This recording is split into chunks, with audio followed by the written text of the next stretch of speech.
Hi everybody, it's Christina from Adventures in Polish Land. Happy Friday to you. In today's Friday Reads, I have a quick reading update, and then I wanted to share some other reading that I did this week, which, as you may have guessed from the title, was in a magazine, because I thought it would be interesting to touch on some physical media that I think many people have forgotten about, but that I got in the mail this week and had an interesting experience with. So let's jump in with the reading update.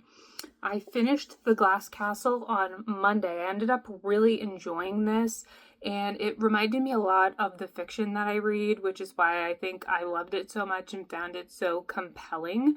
I will be thinking about this one for a long time, and I'm excited to continue pondering it so that when I do my wrap up, I will have some more thoughts for you. Then on Tuesday, I picked up The Color of Water, A Black Man's Tribute to His White Mother by James McBride. This is a memoir as well, continuing on with my nonfiction November reads. I'm about halfway through, I suppose. It's going okay. The writing's not great, but I am learning a lot, so I hope to finish this in the next couple of days. Let's move into the magazine portion of this video. So my niece joined the Girl Scouts, and as part of joining, she had to do a fundraiser. And I didn't really want any of the overpriced chocolates or candles or whatever that they were selling.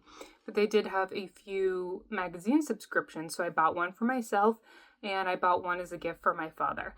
I got my first issue in the mail this week. I decided to get Real Simple because this is a magazine that my mother and I have read off and on for the last couple decades, maybe longer, maybe shorter. And it is kind of sad at the state of magazines these days. From what I believe, they only put out, I keep getting scam calls. As I was saying, magazines these days are not what they used to be. I used to love magazines as a kid. I used to buy a lot of the teen magazines like J14, Teen Vogue, sometimes Cosmo Girl, all of that stuff I loved growing up because I was really into pop culture and all of the pop stars. And as I've gotten older, physical media like this has really died out. And you can tell, look how thin this magazine is. It used to be a nice chunky book. And as we all know, most of magazines these days is advertising. And even within the articles, so to speak, there's a lot that's just a giant photo on a page with hardly any text. And I feel like you're getting that a lot throughout the magazine. But that being said, I still do think that Real Simple has a lot of value to it. I like at the beginning when they pose a question to all of their readers. This month's question I found really sweet. Let me read it to you. It was, what's your weirdest, most whimsical little habit? So I enjoyed reading all of that. They have some recipes in the back, which I think I'm going to make a few of them. They label all of their recipes, and they actually had a few vegan recipes. This one looks really good. Tomato braised, butter, beans, and greens. I'm going to try to make that.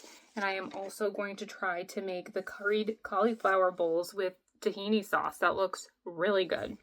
But what I enjoyed most from this magazine was a section about authors giving thanks.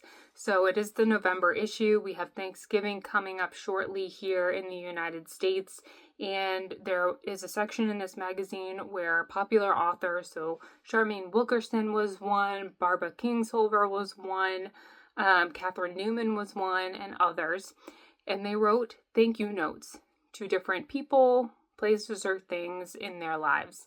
So some of them were really funny. There was one that wrote a thank you note to her tweezers, thanking her tweezers for removing stubborn hairs. There was one that wrote a thank you note to her cat because she's not a cat lady, but this cat came into her life and she really enjoyed the cat. And then there were some that were so poignant that they brought me to tears. One of them was about the author thanking her doctor who stuck with her while she was diagnosed and treated for breast cancer. That one made me cry. My family is going through the cancer journey right now with one of my loved ones, and it's been really, really difficult, so I think that just hit me in the feels. Then there was another thank you note that I really, really loved, and it was to a wooden spoon. And the thank you note went something along the lines of, I thank my wooden spoon because even though I often used silicone spatulas or metal spoons, this wooden spoon belonged to my late mother who passed away 3 years ago. And every time that I use it, I think of her and I see her cooking in this spoon.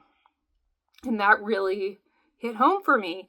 And I thought this is such a great gratitude process because I think a lot of us, we might think at the end of the day, what's the one thing or the 3 things that I'm grateful for today? And you might think about it or write it down in a journal. But these thank you letters, I thought, were such a great way to give thanks. And of course, they were all written by authors, so they were really well written and really evoked emotion in that way. But I thought, I should be doing this. I should write thank you notes in my life in a journal to the things that bring me joy. And the wooden spoon one in particular made me think about a mug. So I'm going to show it to you. It's not going to look like anything special. In fact, you might be barely able to see the design on the mug, but this is my mug. It is my duck mug, and I use this every morning that I can. I actually have a mug hierarchy system, okay? And every morning, this is my go-to morning coffee mug. And if it's available and clean, I use it. If it's not, I have to turn to my second favorite mug and so on and so forth. And I only use this for my morning coffee. Well, this mug belonged to my grandfather. I have no recollection of him ever using it, but he passed away when I was in the 6th grade. He and I were very close. He was very ill for the last several years of his life with several health complications. And so my mom became sort of the primary caretaker in terms of bringing him to his medical appointments. And because I was little, I would go along. And I think by default, I became the favorite grandchild because I was the one that spent the most time with him. And he passed away when I was in 6th grade. I have no recollection of him drinking coffee. I remember him going to restaurants and ordering chocolate wraps. But at some point in time, this mug came into my family's possession. And as soon as I became a coffee drinker, this became my coffee mug. And as you can see, it's been very well loved. When I first started using this, you could still see the pattern clearly on the mug. And I have thought to myself, should I stop using this? Because what if the pattern washes off altogether? And I thought, that's silly. I still know what the pattern looks like. I'm still going to use the mug. And so every morning when I get to use this mug, I just love having my special coffee mug with the ducks on it. I also didn't mention that my family had pet ducks for a little while there, so it has that tie-in as well. So I love that it was my grandfather's. It has the ducks. It gives me my morning coffee that I love so much. And it's also a ritual that I get to share with my father because my father is a coffee aficionado as well. And he and I share many cups of coffee together. So it's really special in that way. So my gratitude for today is this mug. And I thank this mug for bringing me closer to my grandfather. I'm not going to cry in this video. Closer to my grandfather, my father, and a great memory of my pet ducks. So that's all I have to talk about today. I hope that you will share in the comments something or someone that you would write a thank you note to. I would also love to hear your thoughts on magazines. Do you still read them? Do you buy them? Do you get them from the library? I would really love to know because I feel like this is a dying media. And if you have magazines that you recommend, let me know what they are. I hope you are having a great reading week, and I will see you in my next video. Bye.